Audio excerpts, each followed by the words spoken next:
Well, good morning, everyone. And once again, welcome to another live this morning. Hope you're having a wonderful start to your day. And we always want to say hello to a few friends here. And as we get going here, question and answer today. A lot of questions came in. Andrea, you are numero uno. Mike from Norland, number 2. Andrea's from Niagara Falls. Brahim, the Trinity, I call them. Janice, Brampton, Sandy, you guys are always right at the top. Sue, how are you? And there we go. Guys, thanks for coming on. We appreciate it. You have no idea. Anne, St. Catharines, good morning. Elaine, St. John's, Newfoundland. Fran from Orangeville. Nick from Arsta. Diane, Thunder Bay, good morning. Rita, how are ya? Rita, then Frida. Wendy from Markham. Dan, how are you? Sandy, Chilliwack, British Columbia. Gertie, Burlington. Yvonne from Petawawa. Verna, how are you, Verna? Linda, oh, those Lindas. Donna, Park Hill. Betty Lynn from Brantford. Lynn, Aurora. Catherine, Parksville, British Columbia. And Georgie from Halifax, Nova Scotia. Teresa, Calgary. Deborah, Brantford. Marl, Ottawa. Karen, Peterborough. Nellie, good morning. And Marnie, how are you? Gloria from New York. Doc McEwen, West Tennessee. And Annette, how are you? Vince, good morning. Liette, Sturgeon Falls. John from sunny Leafroy. Carol, Mount Pearl, Newfoundland. Nerman, Egypt. Holy moly. Linda, Uppsala, Marine, good morning. Couple of more guys and we'll get going. Kitty, Kelowna, Luella, West Tennessee. Rachel, and Clinton. Good for you, Clinton. He's on the 3rd day of the reset. Good for you. Sue, how is you? And Elaine, good morning. And Cheryl, West Virginia. Oh, if I could only sing. Catherine, Wendy, London. And Wanda, Virginia, good morning. Marilyn from Kelowna. Okay, let's get going. Let's get going. Here's question number 1. And it comes from Suzanne. My son had an expensive allergy test to find out what causes inflammation. The results came back that eggs cause inflammation. Therefore, he should not eat eggs. Well, look, Suzanne, look. I used to, remember, I was in practice for 50 years, okay? And you could do the blood test. You could send your testing away. I offered that in my office. I never really encouraged it too much. But listen, if you wanted to spend the money and you wanted to get testing, the only thing here was my sort of overarching principle when it came to allergy testing, okay? Now, when you are secreting an enormous amount of histamine, okay? And I could tell that, by the way, by taking your blood. Because I would see all these mast cells, M-A-S-T cells in your blood. And I knew you had allergies. A lot of people had, very, very, they were secreting a lot of histamine and a lot of things bothered them. I said, well, look, if you want to spend the money and get the testing done, I just got to tell you, you have to take the test results with a grain of salt. Why? Because when you're already hypersensitive, that testing is going to tell you that you shouldn't be eating a long list of foods, oftentimes eggs. And look, the better test, this is me, okay? The better test. And I actually proved this to thousands of patients over the years. I said, I'm going to save you money. And usually they were all ears when I said that. I'm going to save you money. Be your own doctor when it comes to food. You eat something like an egg. You know what? That bothered me. Hello? Okay, now you know you have a sensitivity to eggs. A lot of people, well, I ate eggs, it didn't bother me, but that test told me not to eat them. I think you're a better doctor than those tests. I'm not saying they're not good. I'm just saying that you're better off doing your own testing. Be your own doctor. And moms, grandmas, or whatever, you be the tester for your kids. They have dairy, bothers them. Okay. Hello. You know, for some people, and some people are hypersensitive, so what happens when they're releasing a lot of histamine, a lot of that testing comes back sort of a false result. It's a false positive, if you know what I mean by that. So I was never big on allergy testing. I mean, you want to do all the pinpricks and, as far as, different things, in the environment or whatever. I don't care. You can do it. But I'd rather you be your own doctor. Okay? So, look, if eggs don't bother you when they eat them, you can eat them. Because some people, the test came back and it said, don't eat anything. You'll be healthier if you can't eat. Like, no, you won't. No, but seriously, I've seen it. People with autoimmune, they do the test. It comes back. Don't eat anything. So that's me, okay? I'm very opinionated, but I mean it. Okay, and Susan is asking also about vitamin D3. I'm just trying to figure out what you're trying to ask there, Susan. I love taking 10,000 IUs every day. I like 10,000 IUs, especially in the wintertime. Okay, for me, I can't tell you how much vitamin D to take because I ain't your doctor. But I'm going to tell you what I take. Okay? And 8 to 10,000 is a good number of what I take of vitamin D3 in the wintertime. In the summer, I reduce it. I don't have to necessarily, but I do because I get a lot of sun.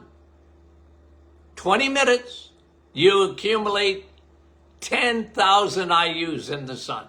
And that's if you have, now listen, you don't have to be butt naked, but you got to have your arms and legs exposed to get 10,000 IUs, because those are your solar panels. Especially, look, your body is a solar panel, but the best solar panels are found on your arms and your legs.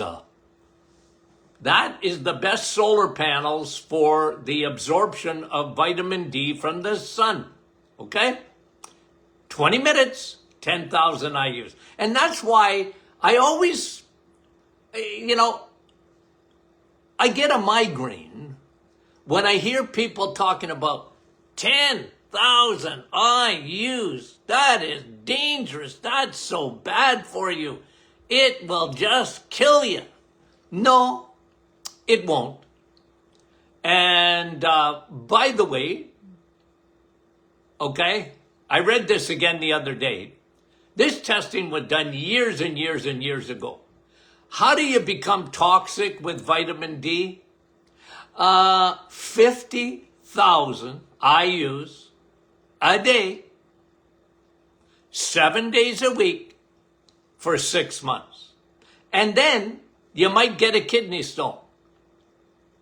I don't recommend doing that, but you could. They made it up on vitamin D. The benefits of vitamin D outweigh the minimal risk of toxicity of vitamin D. It ain't even close, my friend. Vitamin D is good for everything, from your brain to your toes and everything in between. It's so good. Your immune system don't work without it. Okay? So look, it bothers me because there's a war on vitamin D and they don't know what they're talking about. Okay? They really don't. Vitamin D, the sun. And when you can't see the sun, then take vitamin D for sure. Do both. Okay? Do both. And always take vitamin D with K2. Okay. Diane. Any help for post-vitreous detachment? Yep. Always, anything in the eye, Diane. Anything in the eye, I always come back to circulation. Your eye will go sideways. I don't mean sideways like that. I mean, your eye will get into trouble when you have damage to circulation in the back of your eye. Okay? So whenever I looked into the eye of a patient, what always fascinated me was what you would see in the background. The blood supply behind the eye. Those little capillaries in the eye. And you could see with the scope. It was amazing to me. And I used to think, because I did a lot of my schooling in Toronto, I used to think of the highways and the byways in Toronto. The Don Valley parking lot, the 403, the 407, the different names of the highways. That's the way I used to look at. I'm an illustrator, guys. I always learn by illustration. I never forgot what I saw in the eye, and that is circulation. So when you get a detachment, you've actually got problems with microcirculation in the eye. That's why I love Navital, the pine bark extract. Listen, I proved that to ophthalmologists and optometrists. There's nothing better. It was better than bilberry. It was better than elderberry. And you combine Navital, pine bark extract, with high DHA. It's the best darn thing you can do for your eyeballs and your brain. Okay. Thanks for the question, Diane. Judy. Recently, I had hair thinning due to scalp psoriasis, okay? Psoriasis, always, leaky gut, leaky scalp. Leaky gut, leaky joints. Leaky gut, leaky lungs. Leaky gut, leaky brain. Okay? And whenever you see psoriasis, whenever you see eczema, I guarantee you got leaky gut. And usually with that, psoriasis is fungal. Yeast. How did it get there? The gut. Gut, hair, head, scalp. Okay. Okay, and will my hair grow, get thicker now that the psoriasis is under control? Good for you, Judy. Well, the best thing you can do is get on bone broth. Make it yourself, or we'll make it for you. How's that? Okay? Bone broth, hair. I could use a little bit more on the top of my head. Men, I don't worry about too much. Women, never, ever, ever want to lose your hair or thin your hair. It ain't normal. Your hair, the Bible tells us, Your hair is your glory. Your hair is different than a man's hair. Okay, men, you know, you see a man in his 70s that's got a lot of hair. I'm envious because it's rare. Women, different. Okay, and let me just say it because I am not into DEI. Men and women are different. Okay, I'm sorry. No, I'm not. Okay. I don't care. I mean it. I don't. There's only two sexes. Fern, why do people get fibromyalgia? Good question. Is it a selenium deficiency? Nah, not specifically. It's not. Fibromyalgia is a symptom of chronic fatigue syndrome. The major cause is adrenal gland exhaustion. Okay?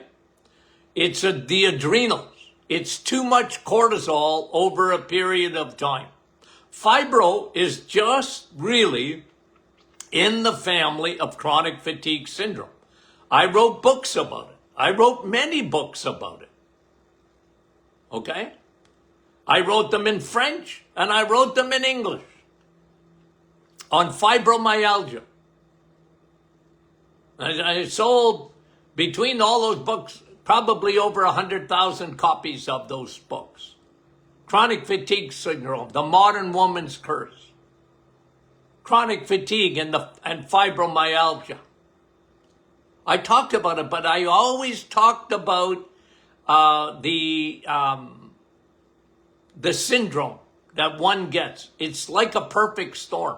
Too much cortisol over a period of time, and cortisol is, okay? Now that stress can come from environmental, like mold. Stress can come from family dynamics, relationships, just living in this world, this crazy world. Like cortisol, it's part of the fight or flight, but it's meant to be turned off every once in a while. You know what one of the biggest problems is in fibro is the lack of sleep. You're exhausted, but you don't sleep. If you don't sleep, your cortisol is high, and if your cortisol is high, you don't sleep. Fibromyalgia. 4 main things in fibro. Okay? Pain, and usually muscle pain, not joints, can be joints, but mostly it was muscle. Unexplained, lots of inflammation. They had fatigue, sleep disorder. They weren't sleeping. Okay? And fourthly, digestive issues. Almost invariably, they had digestive issues. Leaky gut was involved, but look, you can have leaky gut and have no symptoms of digestion. But usually people with fibro have digestive. They got IBS, or they've got bloating, they don't feel well digestively. Poor energy, poor sleep, pain. Wait a minute, poor, and poor gut. 4 P's. They got a lot of inflammation. Let me tell you that. Okay? That's fibro. Selenium, by the way, okay, just because you asked, selenium I love. Okay? When people think thyroid, okay, this is what they do. Almost invariably, if you're a guru or you've taken any kind of nutrition, when it comes to the thyroid, you know what they say? Iodine. I'm not against iodine. I know it's important, but I'm going to tell you what's more important for your thyroid: selenium. And this is why I tell people, if you want to have a healthy thyroid, you need selenium. And selenium, yeah, you can eat a few nuts and get selenium, but nothing like you'll get selenium when you eat steak. Sun, steak, and steel. Selenium steak. Okay? Steak. You know, you can't get enough selenium in nuts and seeds for a mouse, okay, or a chipmunk. It's there, but not bioavailable like selenium in steak. Guys, I double down on that stuff like that when I talk about that. Okay? Thank you for the question, Fern. Deb, any ideas about ataxia and supplements? Any purpose to take it? Well, ataxia is never any fun. Look, here's me with supplements, okay? Generally, no matter what, if you have deficiencies, you need to supplement. And look, I have my favorite 5. And if I was you, I would take them. But you can also get tested to see. Usually, okay, here's most people what they're deficient in. 1, vitamin D. 2, vitamin B12. They're deficient. 80-90% of the population are walking around. They have no idea that they're low in vitamin D because nobody tells them, and they're low in B12 because nobody tells them. And the B12 test is 100 years old. And when they do it, doctors, it's almost like they don't take any schooling on vitamins. And guess what? They don't. They used to. Drives me crazy. Every doctor that was worth his salt, or her, gave B12 in the day. But they don't do it anymore. You know why? Because they don't know anything about it. And people are deficient. And if you have ataxia, I can tell you something. You're deficient in vitamin D almost invariably, and you're deficient in B12. So those are my go-to. You know me and probiotics. Probiotics. You got trillions of bacteria. The more we study the microbiome, the more, holy moly, what didn't we know? How you are fearfully and wonderfully made. I can't get over it. The bacteria, and they communicate with each other. And people are wiping them out all the time with antibiotics and fluoride in the water and, our environment and the plastics and the sugars and the garbage that we live in, guys. Like, I'm big on probiotics. It's a go-to. Navitol. 100%. Pine bark. Guys, I tell you, there's no antioxidant like it. There just isn't. And then I'm a high DHA guy. I'm an omega-3 guy. I've been preaching omega-3 since the cows came home. Okay? For a long time. Consistent. And the best omega-3, okay? Remember, all omega-3s are good. You got omega-3 in the plant kingdom? They're all right. You got omega-3. Go in your car today and notice how many different cars there are on the road. There's Hondas, there's Kias, there's Fords, there's Chevs, there's Teslas. Okay? The best omega-3, the best, and it ain't even close, is high DHA. Why? Long chain fatty acid. Your brain is made up of DHA. Your eyeballs are made up of DHA. You need that healthy fat. And it's the best. It's the most bioavailable. And that's why I talk about it, talk about it, talk about it. Okay? Got the memo? Yeah. Okay. And let's go to the next question here. Okay, that was Deb. Okay, thanks, Deb. Sida. Hi. I think I'm saying that right. Sida. What do you think about astaxanthin? I like it. It's an antioxidant. But Sida, okay, here's me. I'm a repeat guy. Repeat, rinse and repeat, rinse and repeat. When you talk to me about something like, what did we just talk about? Xanthan. I got it. Astaxanthin. What a brain.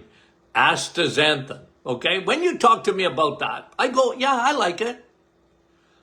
I've been around a long time. I know what it is. It's part of the beta-carotene family. I like it, for sure. But then, here's me. I compare it. And when you take an antioxidant like astaxanthin, I compare it to pine bark extract that's got 150 studies on its effectiveness and more than 40 years of me using it in my practice. There was nothing like it. Okay? Nothing like it. So I compare it to Navitol. I go, nah, it's all right. You want to take it? Good for you. But you're not taking the best antioxidant. Because what Navitol does, it elevates your, you know what we talked about this week, glutathione? It elevates your glutathione. What is that? It elevates your Velcro. It elevates your nitric oxide. What is that? Well, that relaxes your blood vessels. It helps with your immune system. And it's a powerful rust proofer of your cells. The most powerful ever found is the pine bark extract. Okay? There's no rust proofing that you can take for your cells that is better than that. So when I have to compare it. So therefore, it's good, but the best is up here. Okay, thank you for the question. And I'm very, very adamant when you ask me questions like that.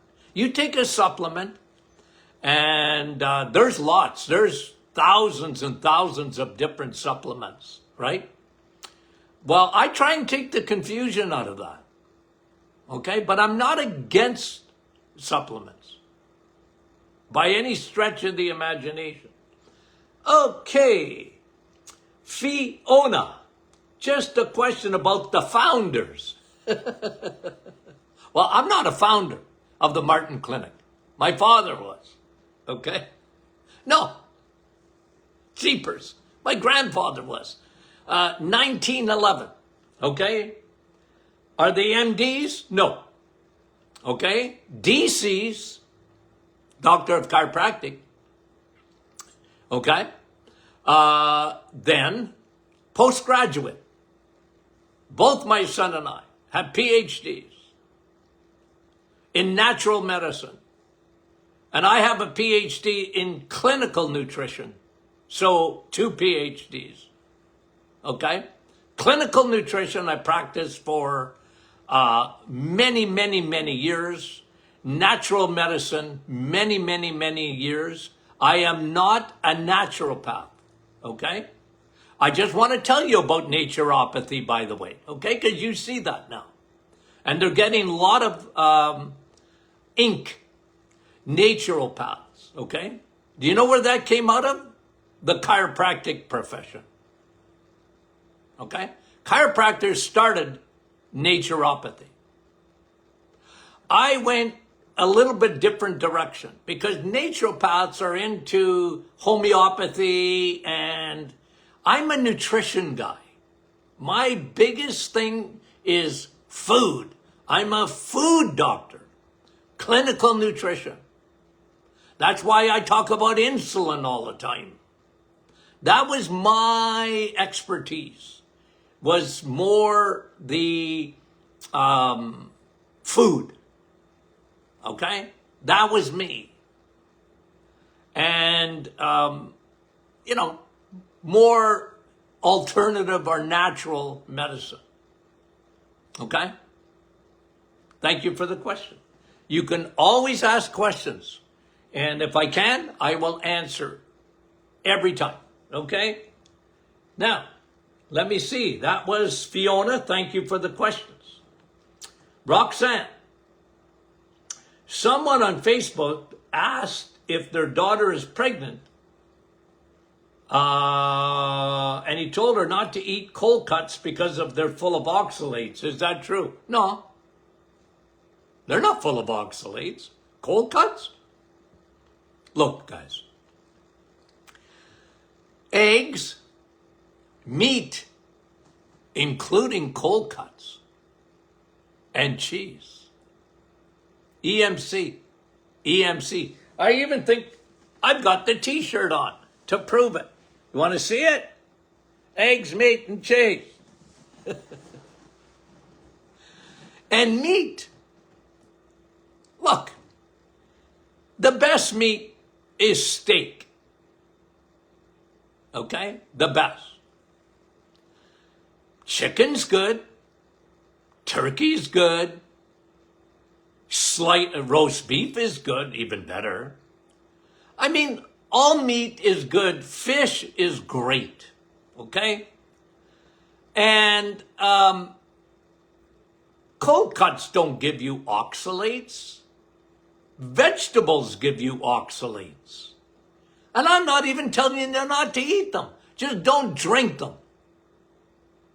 Don't drink vegetables because you're going to get oxalates. Glass. Okay, I don't want you to drink vegetable juice. You can eat vegetables, you'll get a lot less oxalates. And you get a lot of oxalates in almonds and nuts. Not in meat, not in cold cuts. And by the way, someone would probably put their hand up and say, well, yeah, but Dr. Martin, what about nitrates? Well, what about it? It's just a celery salt.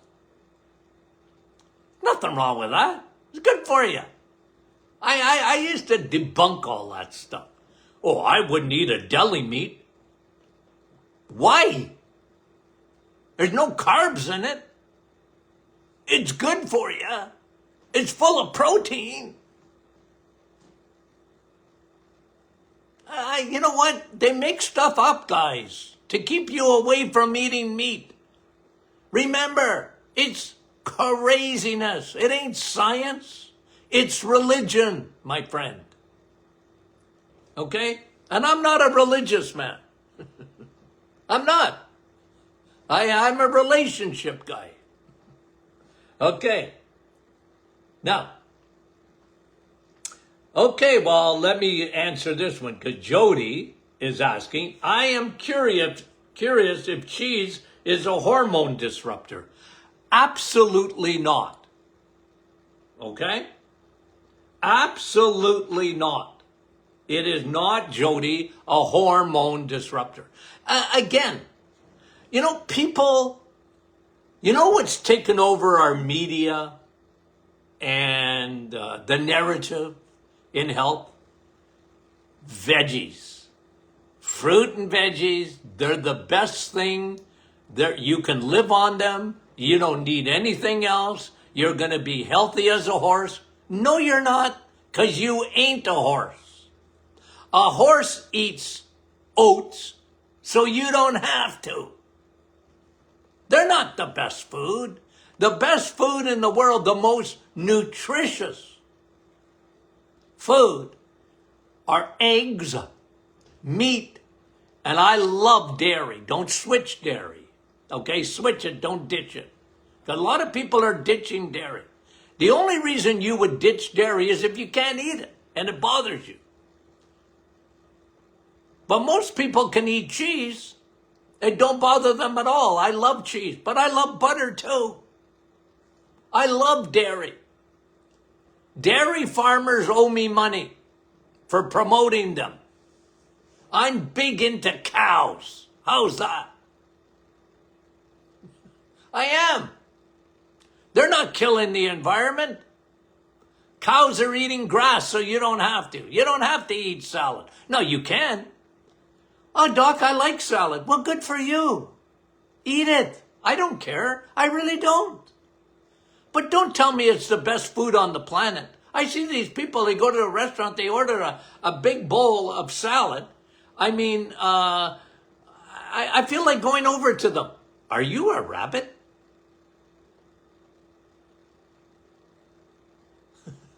Are you a cow? Do you have 4 stomachs to digest all that salad?